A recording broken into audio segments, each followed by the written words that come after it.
መጀመሪያ የክርስቶስን መነሳት ካልተማር፣ መጀመሪያ የክርስቶስን መነሳት ካላወቅ፣ መጀመሪያ የክርስቶስን መነሳት ካላመን የኋላኛውን የኛን መነሳትም ማወቅ አንችልም።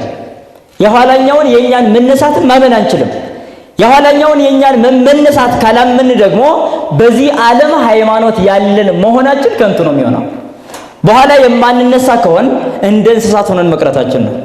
እንደ እንስሳት ሆነን ከቀረን ደግሞ አሁን ስለ ሃይማኖት መጋደል፣ አሁን መጾም መጸለይም ላያስፈልግ ነው ማለት ነው። ይህ ከሆነ ደግሞ እንደ እንስሳት ከንቱ ቀሪዎች እንደሆነ አምነናል ማለት ነው። ስለዚህ ዘላለማዊ ሕይወታችን ሁሉ ዜሮ ይሆናል ማለት ነው።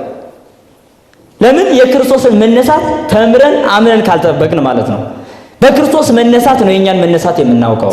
የክርስቶስ መነሳት ለኛ መነሳት ዋዜማ ነው። የክርስቶስ መነሳት ለሰው ልጆች መነሳት አዋጅ ነው።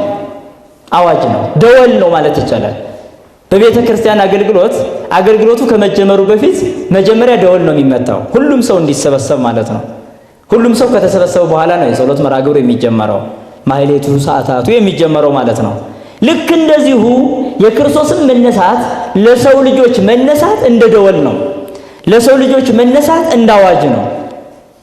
ለሰው ልጆች መነሳት ፋና ወጊ ነው ማለት ነው።